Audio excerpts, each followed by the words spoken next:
stop. Just stop for a second and really hear me out, because what I'm about to tell you in the next few minutes is going to fundamentally shift the way you see every relationship, every friendship, every interaction you've ever had. And here's the terrifying part. Most people will live their entire lives never understanding this. They'll keep chasing, keep begging for attention, keep wondering why nobody respects them while others seem to magnetically pull people toward them without even trying. And if you click away right now, you're choosing to stay in that exhausting cycle forever. But if you stay, I promise you'll walk away with a power that nobody ever taught you in school. So let's get into it. The first principle you need to burn into your brain is this: people do not value what chases them. They value what moves away from them. Think about it. When someone is always available, always texting first, always showing up desperately, what happens? You start taking them for granted. You lose interest. You feel suffocated. But when someone pulls back, suddenly they become interesting. Suddenly you're checking your phone wondering why they haven't replied. Suddenly they occupy space in your mind. This is called the scarcity principle, and it's one of the most powerful forces in human psychology. The moment you become less available, you become more valuable. Not because you're playing games, but because you're communicating through your actions that your time, your energy, your presence is not something you hand out cheaply. And here's where most people mess up. They confuse being scarce with being cold or rude. No, that's not it at all. It's about being warm when you're present, but not being present all the time. It's about having a life so full and so interesting that you genuinely don't have time to chase anyone. And people can feel that energy. They can sense when someone has options, when someone is comfortable alone, when someone doesn't need external validation to feel complete. And that energy is magnetic. Now, the second principle is even deeper. You need to master the art of strategic silence. Most people talk too much. They over-explain. They justify themselves. They fill every silence with nervous words because silence makes them uncomfortable. But here's what psychology tells us. The person who is comfortable in silence holds the power. When someone says something provocative or tries to test you and you just stay calm, maybe you smile slightly,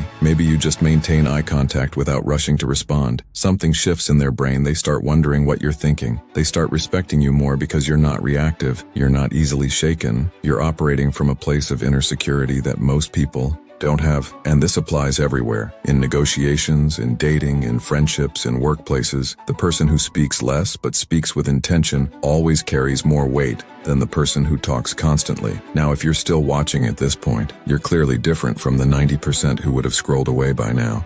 And that tells me something about you. You're someone who actually wants to grow, who wants to understand the deeper mechanics of human interaction. And honestly, people like you are rare, which is why I'd love to know in the comments. What's the one relationship or situation where you feel like you've been chasing too hard? Type it out. Because sometimes just acknowledging it is the first step to changing it. Moving on, the third principle is about becoming the source rather than the seeker. Most people walk into rooms looking for validation, looking for someone to make them feel good, looking for approval, and everyone can sense that energy even if they can't articulate it. But when you become someone who gives validation, who makes others feel seen and appreciated, who brings energy into a room rather than trying to extract it, the dynamic completely flips. Suddenly, you're not the one chasing, you're the one being chased. And here's the subtle art of it. You do this without being fake, without being a people pleaser. You do it from a place of genuine abundance. You give because you have so much within yourself that you can afford to give, not because you're secretly hoping to get something back. And when people sense that you expect nothing in return, paradoxically, they want to give you everything. This is the psychology of reciprocity combined with genuine high-value energy. It's unstoppable. The fourth principle is detachment from outcomes, and this might be the hardest one to master because we're wired to be attached. We're wired to care about what happens, but here's the truth. The moment you're attached to whether someone likes you, whether they text back, whether they choose you, you've already given away your power. You've made them the judge of your worth, and they can feel that pressure and it pushes them away. But when you genuinely reach a place where you're at peace either way, where you want something but you don't need it, where you'd love for them to be in your life but you'll be absolutely fine if they're not, that's when attraction peaks. That's when people feel safe around you because you're not putting pressure on them. You're not making them responsible for your happiness. And that freedom you give them, ironically, makes them want to stay. Listen, I've seen people transform their entire lives just by applying these four principles consistently.